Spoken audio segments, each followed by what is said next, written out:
Good afternoon. Sunday lunch. Chicken. Pepper chicken. Chicken gravy, உருளைக்கிழங்கு போட்ட chicken gravy. எனக்கு உருளைக்கிழங்கு பிடிக்கும். சிக்கனை விட உருளைக்கிழங்கு எடுத்துக்கிறேன். கை வைக்கிட்டேன், திட்டாத. ஆம்லெட், மோர் குழம்பு. ரொம்ப நாள் கழிச்சு மோர் குழம்பு இன்னைக்கு. செம்ம காம்பினேஷன். மோர் குழம்புக்கு சிக்கன் பரட்டலுக்கும் முட்டைக்கும் அப்படி இருக்கும். எப்படி இருக்கும்? அப்படி இருக்கும். அப்பளம் அப்பளம் அப்பளம் அப்பளம் அப்பளம் சாப்பிடுறோம் சாப்பிடுறோம் சாப்பிடுறோம் அப்பளம் சாப்பிடுறோம். இன்னைக்கு சூப்பர் லஞ்ச். நன்றி. நிறைய பேர் எனக்கு மெசேஜ் போட்டீங்க. என்னைக்கு தீபம்? 4ஆம் தேதி. உடனே போய் பார்த்துட்டா. ஆஹா, அருமை அருமை.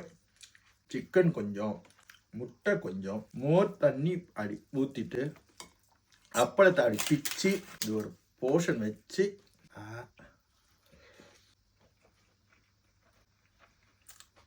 தருவாண்டா. சூப்பராக இருக்குது மோர் குழம்பு. அந்த பச்சை மிளகா அங்கங்கே வருது, லைட் சின்ன சின்னதாக வெட்டி போட்டிருக்க. இதுக்கு மேலே என்னடி கண்ணமா வேணும்? வாழ்ந்தோம், பிறந்தோம், சாப்பிட்டோம், அனுபவித்தோம், செத்தோம், அவ்வளோதானே.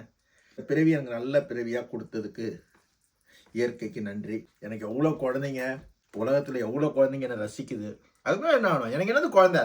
இவ்வளோ குழந்தைங்க இருக்கு உலகத்தில்.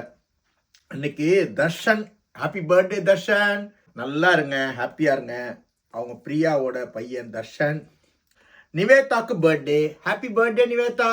ஹாப்பியாக இருங்க, சந்தோஷமாக இருங்க, நல்லா படிங்க, ஹாப்பியாக இருங்க. உங்களுக்கு விருப்பம் போல் இருங்க. 2 குழந்தைங்களும், 2 பேர் வேற. எனக்கு இதுக்கு மேலே என்ன வரும்? முகிலன் வந்து அவங்க அப்பா யுவர் சிவா, அவர் வந்து ஹலோ சொல்ல சொன்னார் பையனுக்கு. ஹலோ முகிலன், ஜாலியாக இரு, சண்டே நல்லா சாப்பிடு, நைட் டின்னர் அம்மாவோ அப்பாவோ வீட்டில் சமைச்சு கொடுத்து சாப்பிடுங்க. நல்லா பொரிச்சது வறுத்தது எல்லாம் சாப்பிடுங்க, வீட்டில் செய்து சாப்பிடுங்க. ஒரு நாள் ரெஸ்ட்டுக்கு வெளில போய் சாப்பிடுங்க, தப்பு கிடையாது. ஆனால் நீங்கள் நிறைய பேர் வெளியில் தான் சாப்பிட்றீங்க, அது ஒரு ஃபேஷன் நினச்சிக்கிறீங்க, அப்புறமா ஹாஸ்பிட்டலில் கொண்டு போய் கொடுக்குறீங்க. எனிவே, நல்ல நாள் நல்லதாக பேசுவோம். குழந்தைங்களே ஹாப்பியாக இருங்க. இதுக்கு மேலே என்னப்பா வேணும்? நேற்று ஒரு குழந்தைங்கிட்ட பேசினா, மியூசிக் பண்ணுறான், என்னை ரசிக்க வைக்கிறான். இன்னைக்கு இத்தனை குழந்தைங்க என்னை விஷ் பண்ண சொல்லுது. என் குழந்தையா தான் செல்ஃபிஷாக இருந்திருப்பேன். எனக்கு குழந்தை இருந்தா எல்லாத்துக்கும் ஒரு காரணம் இருக்குது. இந்த உலகத்தில் பிறந்ததுக்கு, நான் பிறந்ததுக்கு இது ஒரு காரணம். எவ்வளோ குழந்தைங்க என்னை வாழ்த்துது, என்னையும் என் ஒய்ஃபையும். ஹாப்பியாக இருங்க, சந்தோஷமாக இருங்க. Thank you Kannamma for your food feast. God bless you everyone. God bless you.